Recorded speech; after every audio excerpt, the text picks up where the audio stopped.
I have more than 30 thoughts in 5 seconds. Every 25 seconds, I get 30 news thoughts. And half of I'm them are... just wired like that. Yeah. I know. I got some good news today. Good stories to talk about. Hello, guys. Sorry for going a little bit late there. As I was telling Mike right before the show, my office attempted to kill me today. I literally sat down here. As you can tell, my microphone. Well, for those of you who follow the "What Side Is X Microphone On Today" blog, my microphone is on the left side because it's usually been on the right over here, and it's been on the shelf that I installed in my office for that specific reason, because I wanted a microphone coming out from this side so that you can see the TV things behind me without a microphone in front of them like it is now. So today I sat down, I put my soda on that shelf, and the whole shelf collapsed. Boom! Soda everywhere, mixing in nicely with the crab chowder that's still not completely cleaned off the floor, I'm convinced. Now, the microphone's on the ground, soda seeping into it. So at any point, I'm like, oh, and then you're like, what is going on? Ugh. So that was all 5 minutes before, and then scurrying to try to get a setup something that would actually work, that you could actually. So it's safe to say, Act, that you're a klutz. I'm a mess, is what I am. Not a klutz. I'm a mess. Officially a mess. And speaking of messes, let's get into the show. We got some good stuff to talk about. Monday, September 15th. That's right. 1 month to get your taxes done if they have a 6-month delay on them. I can't imagine who that would be. Here we go. Hello, Hockey World. It is Monday, September 15th, 2012. 14. I'm Michael Agello. I'm Josh Rimmer. And I'm Eklund, and I really love the year 2012. I always think for some reason I want to say the year 2012. Yeah, that would mean it was 6 weeks till the presidential election. And just about to enter a lockout. Correct? I mean, that's just like, holy moly. That was not a good year. I should not recall. Especially for the result of the presidential election. But anyway. Oh boy. Just going there, sorry. You're not an Obama guy, Mike? Oh, no. Negatory. Well, there goes Canada. All of our listeners are gone now. Actually, I like Canada's prime minister. Maybe I'll move there. There you go. It's a bad week. Dead silence. Silence prevails. Let's get into it. All right, so to start off with, you remember the last time we left Michel Therrien and the Montreal Canadiens, right? The last time we left Michel Therrien and the Montreal Canadiens, they were, losing to the Rangers while attempting to be the first team to win a Stanley Cup, playing only third and fourth liners. And they had gone pretty far, considering that, and considering the fact that they had lost their goalie. That's not the last time I left the Canadiens. Last time I left the Canadiens, they were not going to sign P.K. Subban, and it went to a crazy end of the middle of the night negotiation session, which got nowhere. And the next day, the owner magically stepped in and came up with $64 million, which owners are able to do. And they weren't going to extend a coach who had gotten them to the conference finals, and lo and behold, they extended him for 4 years. Starting next year. So the extension has not even begun yet. So you've got 5 more years of Michel Therrien, which is what the groundhog, which means the groundhog obviously came out and shot himself. So okay, so we'll worry. But now the Canadiens are our favorite team, and actually literally my second favorite team in the NHL. This is why I can joke, because I feel like I've been with this. I love the Montreal Canadiens. I love everything about it. I love the fans. I love the city. It's my favorite place in the world to visit. But here we are. I know, Mike, you don't share this beliefs, but here I am, and now the Canadiens have decided to, for the second time in their history, the first being when polar bears still roam the tundra, they've named Markov, Plekanec, Pacioretty, and P.K. Subban as their assistant captains, and they're going without a captain. They've decided. We've lost your camera, Mike, so I'm not sure what happened there, but. We've decided to go. Mike's smiling about this decision, obviously. Oh, there you are. There you go. Good job. So they've decided to go with 4 assistants, which, in my opinion, is never a good idea. But let's talk to you, Josh, about you've been on hockey teams, you've been around hockey teams. Do we need a captain, or are we okay with this decision? I think you should have a captain. I've always believed that a team should have a captain. I mean, it's interesting to see what's happening in the NHL here the last couple of years with teams not, stripping the captain of the C, like in San Jose, taking the C away from Joe Yeah. Thornton. And then other teams, it seems like every year, teams now are auditioning to be a captain or wear the A. It seems like this is happening a lot in the last couple of years. I also heard today about Montreal that apparently they would have liked to name their captain Carey Price, but they can't. I guess you can't do that anymore. Although I thought Luongo was a captain at one Yeah, time in Vancouver. I don't think you can officially not do that, right? I mean, there's no rule in the NHL rulebook about that. Uh, That no, I I read something earlier today that said that they can't name him a captain, but they'd Well, like to. Didn't they name Luongo a captain in Vancouver? But They then did. That's what we're saying. Yeah, I that's what thought I'm it was saying. legal, but maybe they changed something. Maybe okay. So I mean, there is something about a goalie really does not make a great captain. I mean, it's just based on some of the responsibilities of a captain. Like to go up and argue a Yeah. call, et cetera. I mean, things like that. A goalie should really be focused in on the game. Goalies have enough pressure on them as it is, right? So let's keep the goalie pressure away. So, Price is okay. Yeah, that's so. Since you're not allowed to name Price your captain, I guess they've decided to go without a captain altogether. And this to me is with all that's gone on and with the loss of Gerard Gallant, who we've talked about many times, and I feel like we've talked about it ad nauseum now. But Gallant was a big go-between between this team and his coach. And let's admit it, Therrien runs his team in a specific way that some coaches have success where Therrien turns his team against him in general, and that's okay because it actually works for a lot of coaches. And I'm not, it's not the way I would do it, but no one can, as much as I want to criticize Therrien, I can't criticize the fact that he's one of 4 coaches that made it to the conference finals, right? And his team is definitely his methodology with Pittsburgh, and so before this was to make the team like kind of bond together against him. So when you have that kind of a coach, really the most important part of it is to either have a really strong assistant who can sort of like buffer the things, or to have a really strong captain who can buffer between the coach. And so having 4 assistant captains just opens up.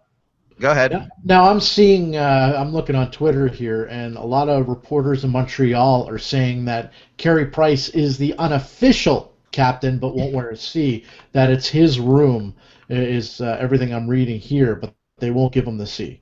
Yeah, and honestly, I actually think one of the factors here. I mean, okay, Brian Giunta was the captain last year. So stupid. Sorry. Brian Giunta was the captain last year, and I know that he doesn't speak French, but he did try in certain functions to. That's all the Montreal fan base want is if somebody is the captain of the club and they're not a francophone, that they would at least try to speak to the fans in their native language. None of the guys who are realistic candidates for a captaincy. I mean, Pacioretty's 26. I believe Subban is 25. The veterans like Markov, who's in his mid-30s, all these guys, none of them, I believe, speak French at all. So Right. that would be a factor, and you have no francophone player on that roster who you could put in to the position of captain. It has Right. that status. So I mean that might be a factor. And honestly, if you have 4 assistant captains, then who do they go to discuss? For functions of they may go to a Francois Bouillon, they may go to veteran players, and that is not an issue. They're sort of diffusing that issue until maybe Subban takes French classes. I think Subban or Pacioretty eventually would be the captain if it's not Carey Price. Yeah, it would make sense, right? But this was another chance for them to actually start anew with Subban. This is to me is a really big mistake because last year Subban, was upset because they weren't backing him for the Olympic team, and then they suddenly did, but they did in a way that it really was kind of too late for it. And then of course they're playing him too much, too little, in weird situations. You had the whole thing in the playoffs. Then you have the whole thing going on with the contract, and now he's there for 8 more years.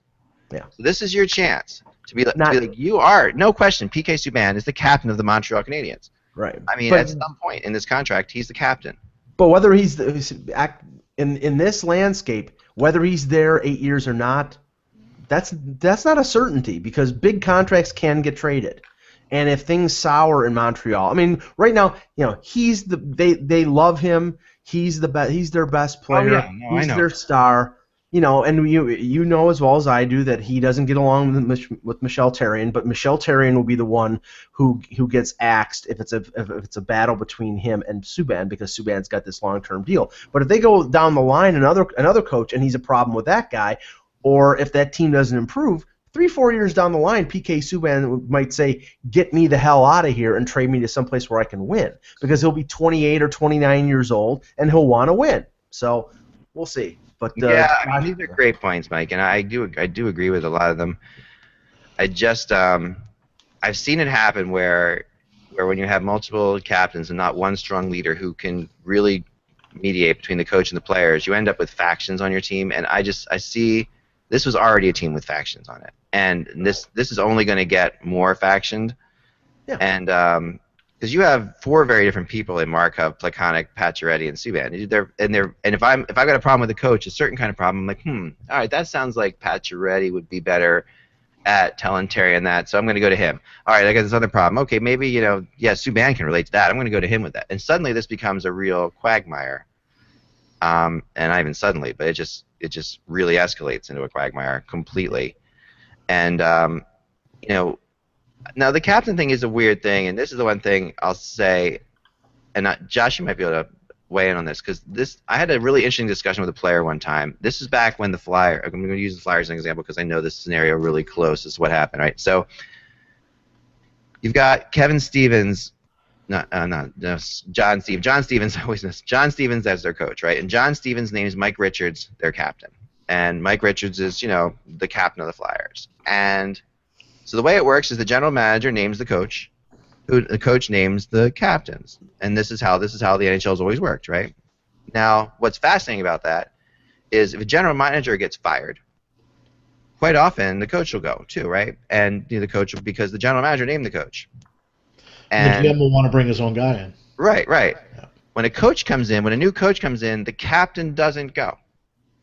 So the captain, so when in our case here, Laviolette comes in, Richie stays the captain of the team, but he wasn't Laviolette's captain. He was Stevens' guy. So I mean this also plays into it. Perhaps they're worried that if they get Therrien and pick a captain, that's going to be the captain forever. But if you give it to Subban, you can't take it away from him, I guess, for 8 years. But I don't know.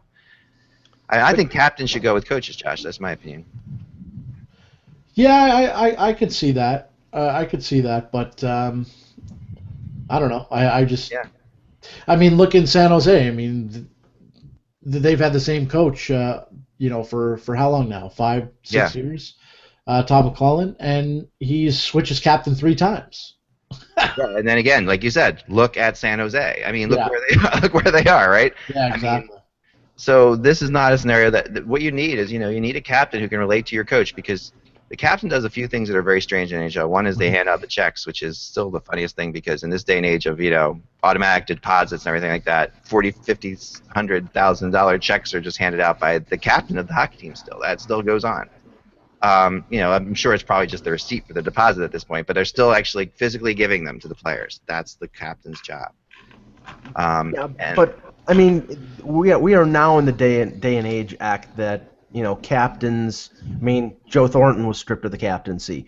Patrick Marleau was stripped of the captaincy. Most teams, the captaincy is determined by the players. At least I know that like in the Toronto situation, it was Brian Burke who decided that Dion Phaneuf was going to be the captain. I think for optics' sake, right now they didn't strip him of the captaincy, because I think if they had signed him to a 7-year deal and then in the same hand stripped him of the captaincy, the organization will look more dysfunctional than it actually is. Right. So no, that's true. That's a good point. Josh, you got some news? Yeah, a couple things, guys. Number one, Aaron Rome appears to be going to Detroit Red Wings camp on a PTO. I'm not sure if he's a left-handed or right-handed defenseman. I know the Red Wings have been looking for a right-handed defenseman. I haven't actually Googled it yet. And number two, it appears that Rafi Torres is going to be out for half the season. It continues with him. He had a bad year last year with his knee. It's acting up again. He's going to miss half the season after multiple infections in his repaired right knee. He's expected to go under the knife again at some point this month. That being said, they're going to have to find someone to fill his spot. And I think that's a huge blow. I mean, Torres is not a goal scorer by any stretch of the imagination, but he's a good role player for the Sharks. And I know all the players and the team love this guy. And yeah, he had a couple of bouts with with suspensions, but the guy is a pretty good player to have on your team. He's that heart and soul kind of guy. Yeah, Aaron Rome is a left-handed shot defenseman, and Danny DeKeyser is one of the. We're going to talk about RFAs with in a couple minutes. Danny DeKeyser is one of the RFAs that's still unsigned. So and this might be a situation where they're bringing in a body with NHL experience in case DeKeyser holds out and they need to have somebody there. I mean, he's not an adequate replacement for Danny DeKeyser. I mean, they're two completely different. That doesn't seem like a Red Wing at all to me. Like as far as I think of Red Wings, I mean, but invites there have been a lot of invites, and today, Mike Komisarek, invited to the joining Thomas Kaberle in a fancy reunion of a Leafs defense that anyone would want to rebuild. Okay, when's Lou calling Jyrke Lume and Anders Eriksson? Yeah, because there's nothing like rebuilding the defense. Aki Berg. Oh. Yeah, right. Bring him in. Don't say that name, please.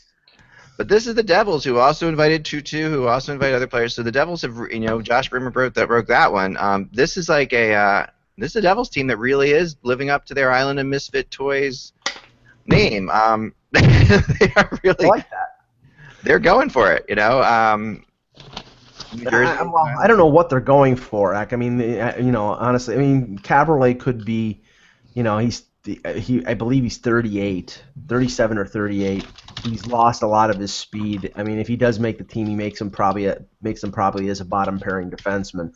I don't know about Komisarek. He was basically a seventh defenseman with one of the worst teams last year in Carolina. So I don't know how much he has left. He's a right-hand shot. That he has NHL experience, and it's not above the Devils to go with a reclamation project. But they have a lot of age on their defense. I mean, Salvador and Zidlicki are both in their mid to late 30s. So I think they're just adding insurance and some bodies there. But I wouldn't expect anything top end from either one of Kaberle or Komisarek. No, I mean, but it is, the Devils are definitely, this is something that Lou Lamoriello has done before, and I'm sure he'll do again. I mean, in bringing in guys, and these aren't the only guys. There were guys before that even that were brought in. So yeah, I'm waiting to see what this Devils team is going to look like. It's kind of hard to predict what they're going to be right now. I mean, they are going to be.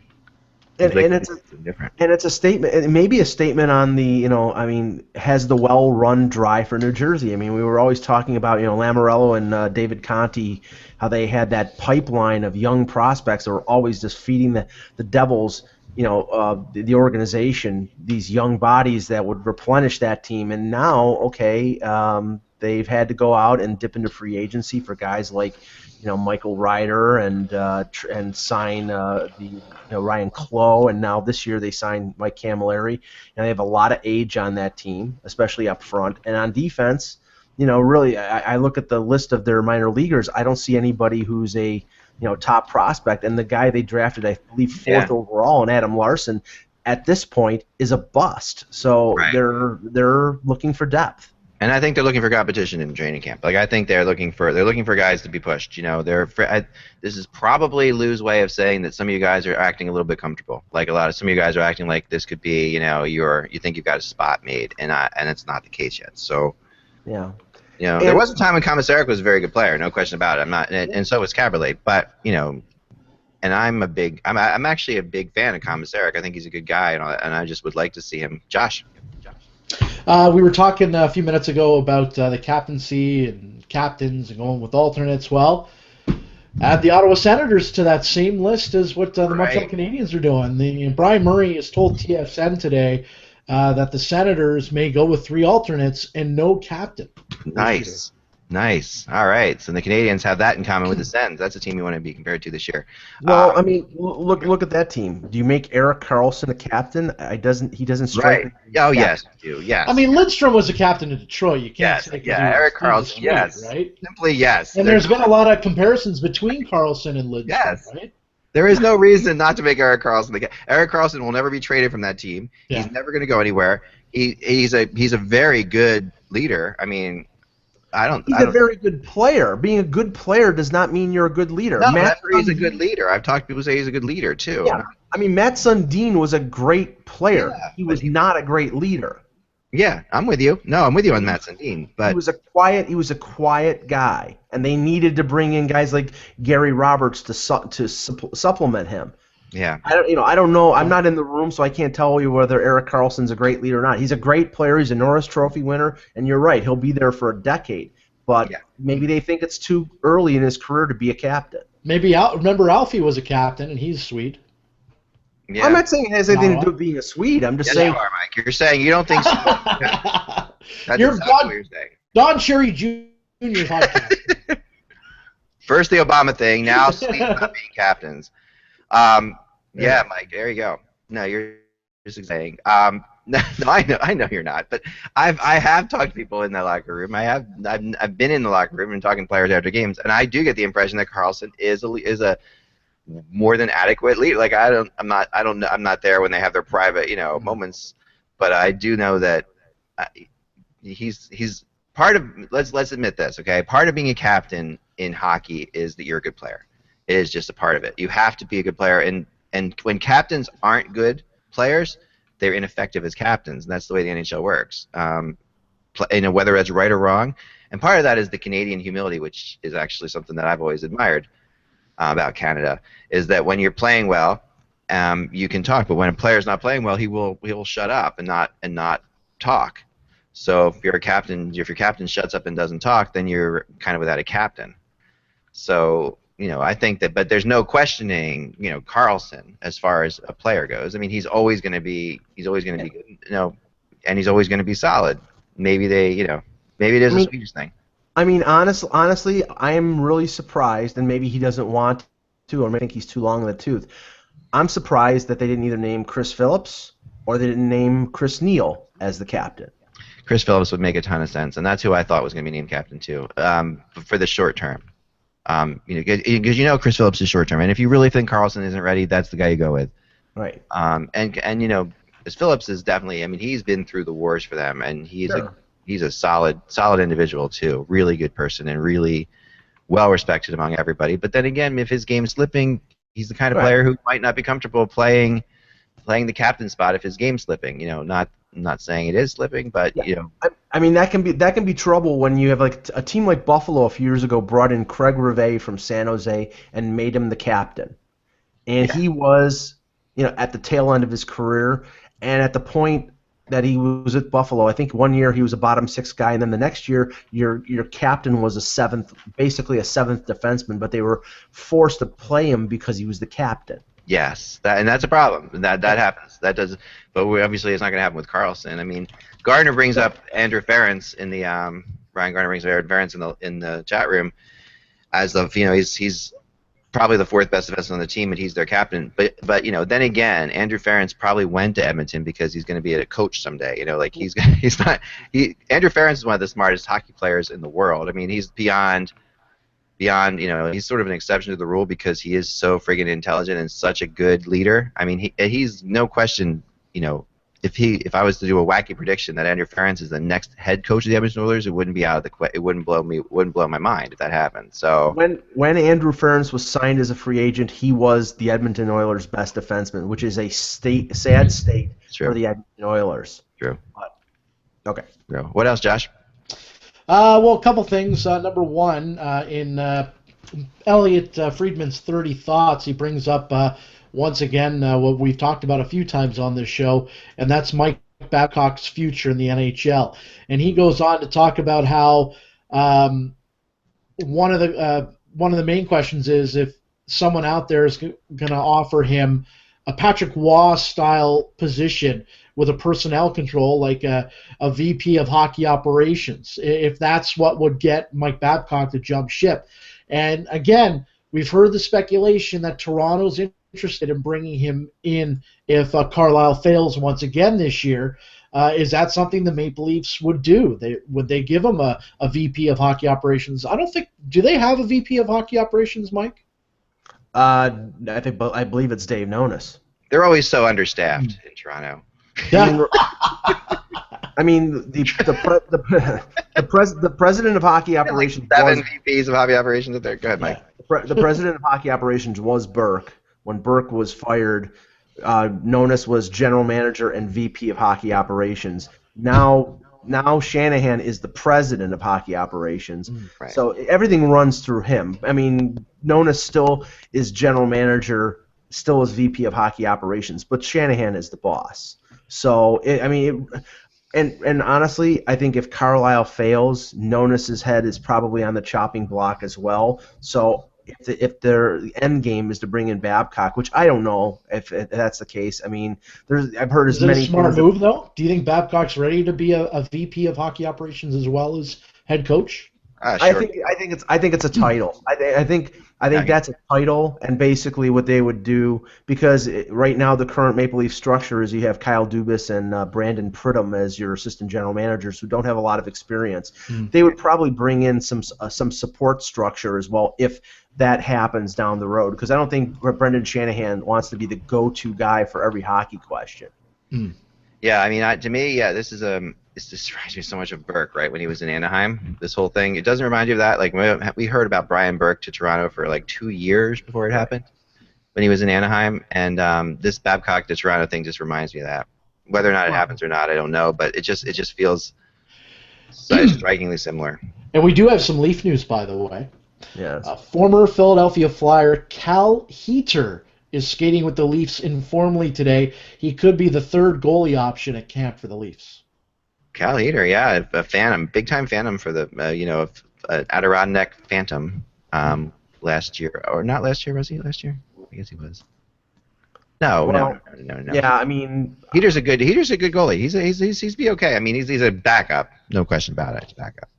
well, I mean, it might be simply a training camp invite. I mean, I saw there are 2 goaltenders who are more than likely going to play with the Marlies next year, and Garrett Sparks and Christopher Gibson over the weekend at the Leafs rookie tournament. I mean, it's going to be Reimer and it's going to be Jonathan Bernier, and I think maybe the only thing that they bring in another goaltender for is maybe they want to lighten the load on Bernier in training camp and not have him go full out, with the surgically repaired groin that he had, the sports hernia that he had. Maybe they don't want to push him this early and just give him just ease him in, because the worst thing that could happen with the Leafs right now is that Bernier gets hurt in a training camp scrimmage or in a preseason game. And James Reimer, number 1 again. You need options. You need options, and you have a pretty deep team as far as goaltenders go in Toronto. I mean, it's not those not Adirondack. Those Marlies are not scrubs. They're pretty good goalies too, with really good prospects. I mean, people have asked about those goalies in trades, so it's not like we're talking about 2 goalies that can't make anything happen.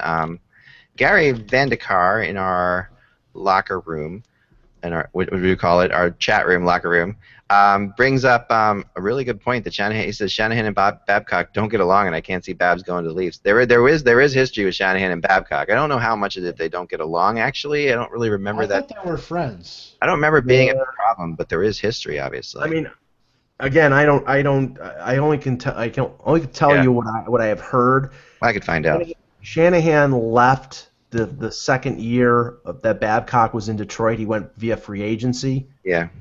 I would think that if they got along famously, that he probably would have stayed in Detroit, because he was there in Detroit for a long time, and he wasn't over the hill. Remember, I believe he went to the Rangers as a free agent.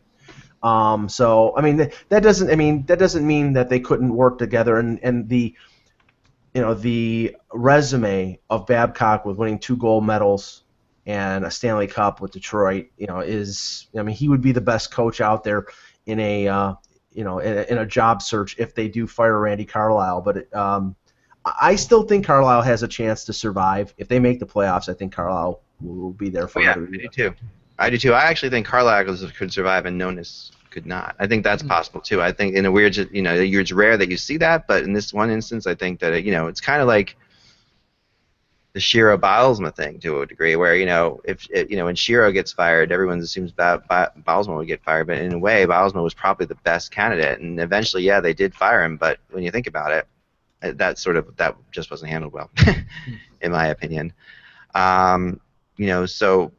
But what Babcock wants next is going to be up to him. I mean, it's really his call. He's going to have the whole say in it. He's going to stay in Detroit if he wants to stay in Detroit. If he wants to go for a different challenge, someone in the chat room also mentioned he might go and when Red Berenson retires from the University of Michigan, go there and coach. And that would be fantastic. If I was him, I would do that. That's what I would do because what the heck, you've done everything you can do at the NHL level, and he loves working with young players, and he's got a really interesting. So what a great spot for him to go and coach University of Michigan. And maybe he goes to Pittsburgh and plays with and coaches Sidney Crosby. Yeah, and there's that too, right? So there's a lot of possibilities. Josh, what else? You got something else or no? Yes, I wanted to bring up the fact we talked last week about, and we did that little pick'em thing. Who we thought rookie. I want to change my my selection and no changing. Come on! I'm allowed to change until opening night. That's the rule. Oh, nice. Okay. So I'm going to change since everyone goes with Drouin, I'm going to change mine to Johnny Hockey. Johnny Gaudreau. I've watched him this weekend. I've seen a couple of highlight reel goals this kid has scored at the rookie camps. I am really impressed with him. And I think, if he sticks with the Flames this year, watch out. This kid could surprise many and end up winning the Rookie of the Year. I'm telling you, I'm partially biased because he's grew up around me, and I've seen him play from when he was little and all the different things there, and I've been around people who know him very well, and I love his game, and I talked about this on the last show when we were doing this, that if I could pick anybody but Drew, and I would go with him too, and just in terms of the fact that he has such an excitement to his game, he's very Patrick Kane-like. Mm-hmm. And combination of Kane, Briere, he's got this quick thing to him he's just got that it factor that Patrick Kane has of being able to score goals from anywhere at any time, and making players around him better. It's astonishing. He is a huge pickup, and the Flames are doing their best. They're really doing their best to downplay it. They're really doing their best to say, okay, he might not even play here this year, but there's no question he's going to play there. In my mind, if they don't play him there, they're insane. Yeah. I mean, this is a kid that'll sell jerseys, in my opinion. He's exciting to watch, right? And that's what Calgary needs. Calgary needs that it guy on their team. Since Jerome McGinley left, they haven't really had that, in my opinion. I think they need to bring that guy that's going to really get the fans, pumped up about the season. I completely agree, and he is that guy. He is that character. There's no question.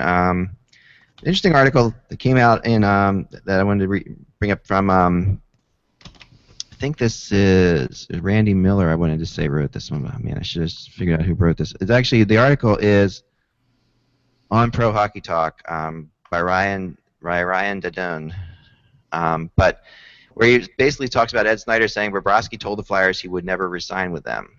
I don't know if you guys saw this or not. This was Ed Snyder, and some really good Ed Snyder stuff here. That's why I wanted to bring it up. Some of the quotes here. So this is what the Flyers were criticized for giving up on Bobrovsky too soon, but the Flyers owner Ed Snyder argued the young netminer forced former Paul Holmgren's hand. This is Ed talking now.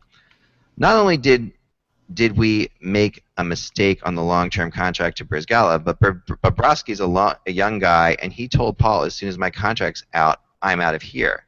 Snyder told CSN Philly. Okay, so this is a CSN Philly article. I apologize on that. This is Randy Miller, I'm pretty sure. So yeah, this is interesting because the Flyers have been taking a lot of heat about obviously giving up on Bobrovsky too soon. Mm-hmm. Right? But this is the case where is this Panaccio article? I apologize, Tim. There you go.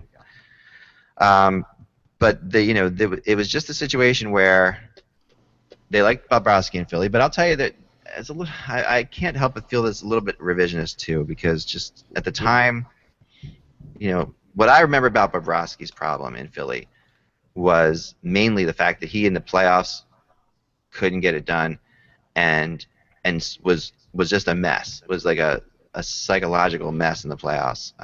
So they really felt like they had to move him at the time. That's how I remember this whole thing going down. So I guess we'll never know for sure. But Ed Snyder is it's interesting as he gets older. He actually is coming out with more and more very frank stuff, which I love. We haven't seen that from him. He used to be like that when he was younger, and then he went for years where he sort of was kind of off the radar, and now he's starting to really talk again. Well, if you want to talk about chairman or higher ups with yeah, I know where you're going with who like to be frank with their comments. Good old Tim Leiweke, MLS&E chairman, comes out at Ryerson University on Thursday and starts talking about the Maple Leafs and discusses the fact that there are players who have, quote, great numbers analytically and have terrible character. It doesn't specify who, and in the Toronto market, that will set everything ablaze because everybody wonders who the hell he's talking about. Is it Kessel? Is it Van Riemsdyk? Is it Nazem Kadri? Is it Jake Gardner? I mean, my personal opinion, I'm going to write about this a little later on, is I think Tim Leiweke's trying to get out of his contract and get fired. Yeah. Because it doesn't make any sense. I understand he has a reputation of being frank, but 2 days before training camp, you are coming out and saying that some of your best players, and you're not specifying who, but some of them have terrible character, and you just went through an off-season where you traded everybody but your core players, or you signed or brought in new players and didn't change up your core. So what is he doing? Yeah. Man, I agree with you. I agree. It really did come off as surprising, but then again, I don't think he's trying to get fired. He's not that kind of a guy. But it's curious. It's very curious, and maybe he's just trying to light a fire under them too. I mean, isn't that possible?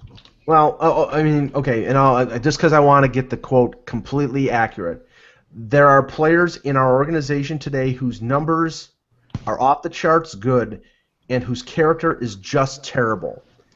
That's motivation for me. That's wow. Yeah. I mean, and that is definitely a little bit of a slapback. And we're going to see slapbacks to analytics. I do believe that. I want to see the rebound to analytics in general. There's going to be an analytics bounce back. Like from all the hockey people who've always been like hockey, and there is at some point going to be an analytics where they take on it. They're hiring all these analytics people, but when it goes wrong, I have a feeling the analytics people will be the first to go. Just because the hockey people at the end of the day will always trust the hockey people. That's just how they work. So Patrick Kane is doing a McDonald's commercial with LeBron James. How about that? There you go. So talk about hockey in the mainstream, which I like to do once in a while. Apparently it won't be a controversial commercial is all they've said so far, but there's something to that. I like it. I like to see Patrick Kane out there doing his things. Boy. No comment on this? No, better not. If you don't have anything nice to say, just don't say it. No, are you going after McDonald's too, or are you going after? No. I'm not specifying what I'm going after. I'm just not saying a thing. This is the show where Mike just tears apart everybody. I've never seen anything keep Mike quiet before. I know. I was expecting much more out of that. Wow. So Montreal Canadiens. Here's another thing. This another Montreal Canadiens news here. This one coming from a Montreal source saying that Bergevin is now saying that he does not believe Marty Brodeur will ever be on the Canadiens. So all the fun and hoopla from yesterday. This is sort of the response to Vincent Damphousse, who said that they were looking into signing him. Bergevin was at a golf tournament apparently, and he announced the team will not quit. This is where he announced they'll go without a captain, and he also mentioned they will not be signing Martin Brodeur to a contract.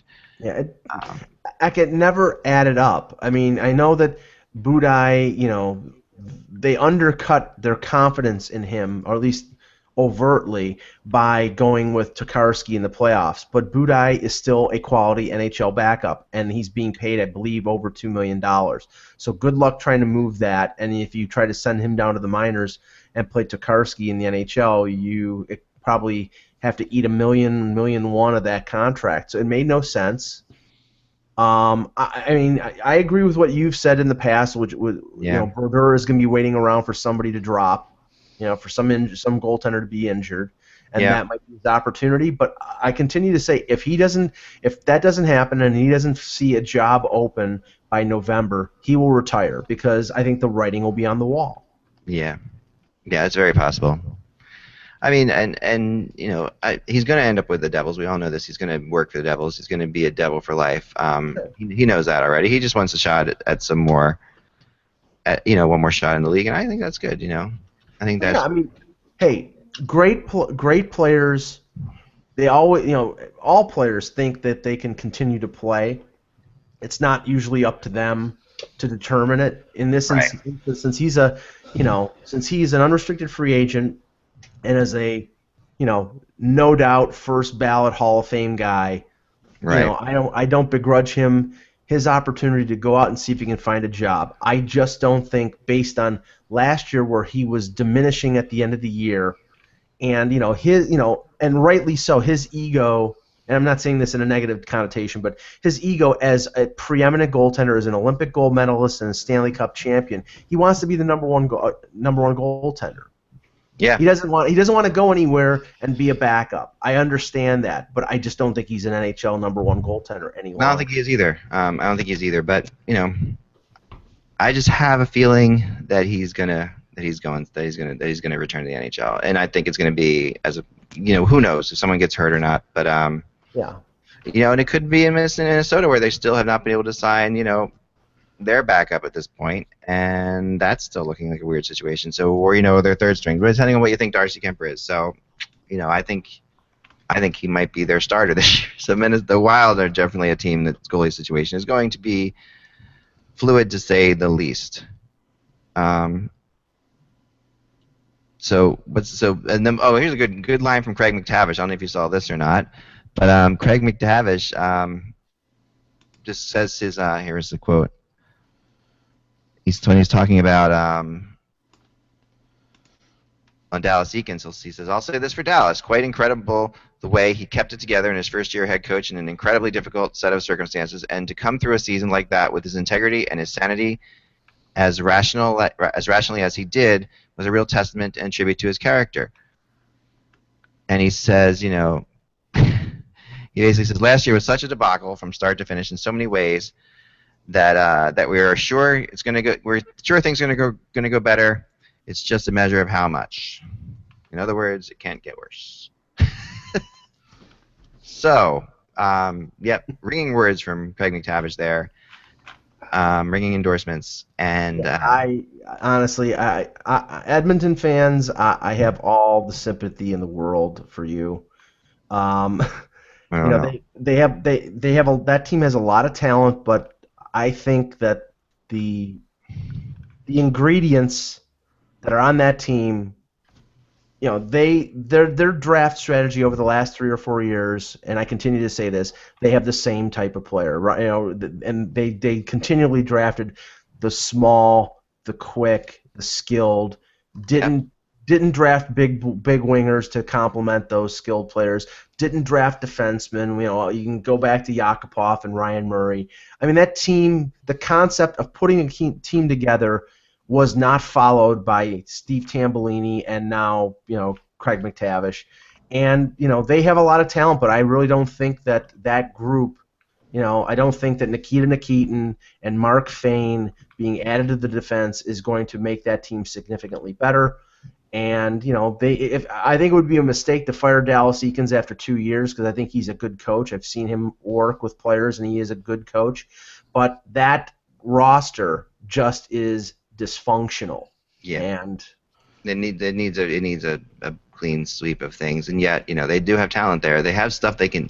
It feels like McTavish could work something out of this. Like it feels like there's a GM who could actually make something happen with that. I mean, when you look at what the Bruins did with, say, Sagan, okay, you've got a superstar player, you got to move him, Say why can't they do that with a Nugent Hopkins or something like that, where you end up okay, you don't want to move them, of course, but if you can get back four or five really good pieces or three pieces that really fit, and that wants to go into my final topic for today, which is the blog I wrote, the rumor I wanted to talk about before we get out of here too much, and that is I was told that the Oilers are actually talking to the Bruins. Now, remember a few weeks ago we heard there were speculations put out by Jim Matheson, I believe, and it was just, don't these teams make sense to talk to each other? And it was a great blog, it was a great article that he wrote. But at the time they weren't actually talking to anybody, or the Bruins weren't talking. But now they are, and it's very apparent the Bruins are going to trade a defenseman. This has been known for a while. It's not it's not random,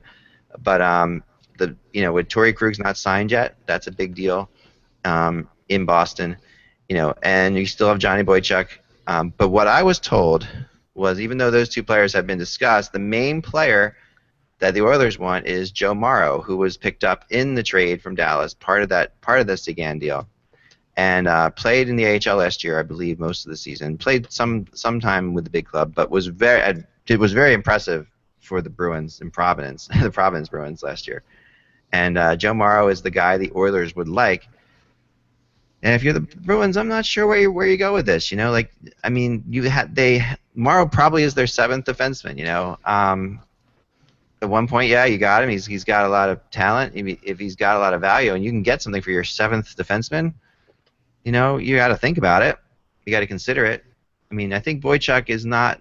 I don't see them trading Boychuk. I don't. And the problem is, Zach, is that Joe Morrow doesn't clear cap room for the Bruins. He doesn't clear cap room, but he does clear a roster spot, and he does bring back stuff too. And if he brings back, if Edmonton's got prospects, then yeah, you're not to say it's the last thing you have to do, right? Because they have other things they've got to do.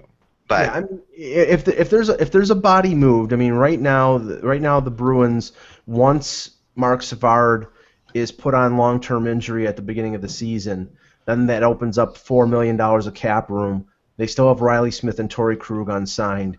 Yeah. The discussion has been Boychuk or Adam McQuaid, who makes a little over $1.5 million right now.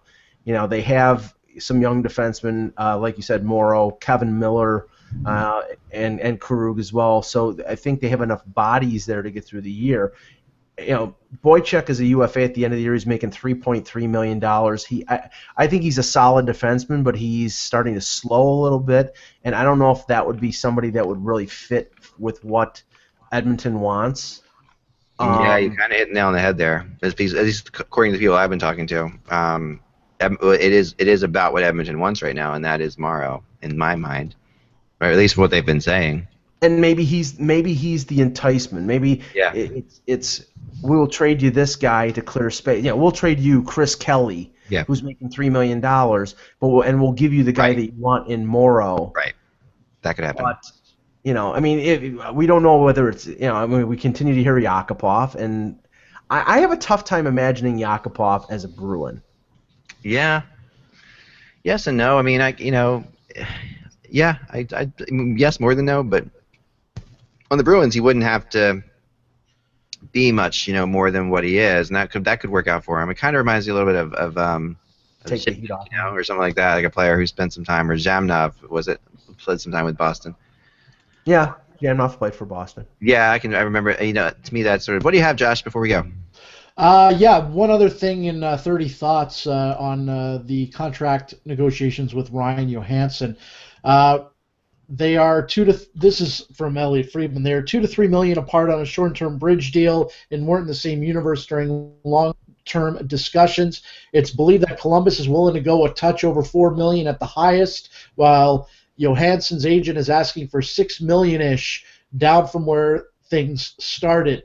Now it sounds like the Jackets, again, this is Elliot's story, talked to the Coyotes. The Jackets talked to the Coyotes about what they went through with Kyle Turris, another one of Kurt Overhart's clients. The agent took a tough line with Arizona, as he did with Vancouver, while the Canucks tried to trade Ryan Kessler. Johansson's strongest leverage is missing games. Is he willing to do that? It'd be an unpopular stance, not always an easy thing for a young player. Yeah, not a good thing for him to do. And again, would we see Johansson traded? He said he talked to other teams. It seems unlikely. You get the sense Columbus knows what it has, but wants to wait before rewarding to the max. And I agree. Yeah, the agent is pushing big time about how every team in the league would want him. Like that. That's something that that's of course obvious. He's a 6'4" center. Who doesn't want a 6'4" center? But he's a 6'4" center who's had one good year. Right. And this might be a good topic for another day, and that is Kurt Overhart ruining Ryan Johansson's character, whatever, for having this guy. I mean, this is something that could blow up in his face, and I know it worked out with Turris going to Ottawa, but I mean, you're kind of playing with fire. I think sometimes agents are playing with fire, where you could ruin the kid's chances. Yeah, and Torres I think Torres was controlling that a little bit more too. Torres is a different kind of player than Johansson. I don't see Ryan Johansson going down the Kyle Torres path. I think Columbus needs Johansson more than the Coyotes needed Torres. I mean, really, honestly, what option does Todd Richards have if Johansson's not their number one center? I mean, they really don't have somebody to step in and replace him and be as effective as Johansson is. I mean, Johansson's in a situation where he's looking to hit the payday after one good year. He probably doesn't want to take the prototypical bridge deal for like $3 million. He wants bridge plus, and I don't think that right now Jarmo Kekalainen is going to give him bridge plus until maybe they go into the regular season and they're hurting for a little while and they're not scoring goals, and then maybe they pony up $5 million for 2 years. Yeah. I mean, I think I think a holdout's very possible. I mean, just talking to people around the scene, I think it's very possible on this one. And it's upsetting that it shouldn't be there, but I don't think it's a smart move, but I think it's extremely possible. And they've, intimated it as well. Ryan Johansson doesn't want to do that. Obviously, the team doesn't want to do it, but they're starting to prepare for it. You can tell they're starting to prepare for it. They're starting to act like, well, I even heard somebody say, well, players get hurt all the time and they can't come in right away. So that's sort of the attitude.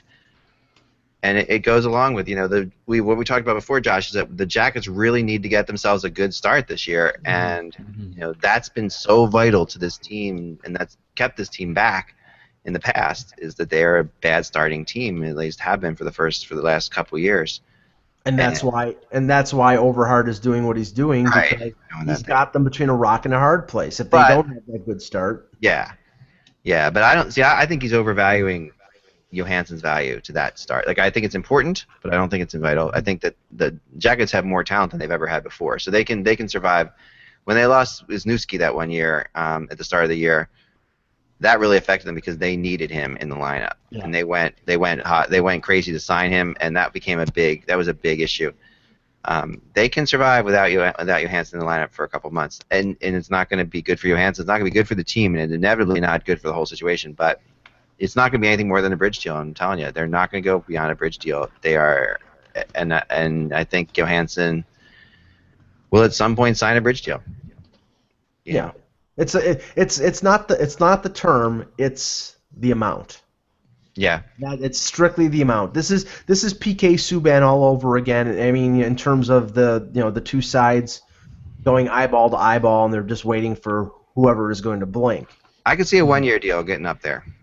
I could see that. I could actually see that being the final resolution of this, like a 1 year, $5 million deal, like something like that, where they say, okay, we're going to give you 1 year at $5 million because 2 years ago you weren't all that great. Last year you were awesome. So let's see what you're going to do this year, and then show us again, and then we'll talk. Because one thing that I like about the management in Columbus is that they're very pragmatic about the way they do things, and they realize they don't have to sign him to a long deal right now. They don't have to trade him. They are really in the driver's seat for now, and eventually they won't be. Eventually he'll be a UFA, but right now the Jackets hold the cards, and they're willing to do that. They did it with Bobrovsky last year. It's no different. So, and they know this, so they're not panicking. There's no panic in the Blue Jackets about this. I don't get any sense like there's a real just desperation here at all. I think they're just looking at like, well, we'd like to get it done, and this is how it's going to get done. It's just a matter of when they decide to do it that way. That's how I sense it. And you'll be glad, Eck, in closing, you'll be happy the Flyers have added Hall of Fame Peter Forsberg night to the promotion schedule. Very good. That's excellent news. Papa was a great Flyer for a short period of time, but a great Flyer. Really happy for him. He should be in the Flyers Hall of Fame, I would say too. Although it's ironic that they would do it the same year they would put Lindros in, right? So hey, but that would be because they definitely are inexplicably tied together in Philadelphia.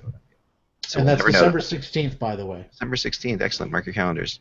We'll never know if the Flyers had actually traded Rod Brind'Amour instead of Peter Forsberg, which is what they wanted at the time. What would have happened? Like if Forsberg and Lindros would have been on the same team, you never know what would have happened.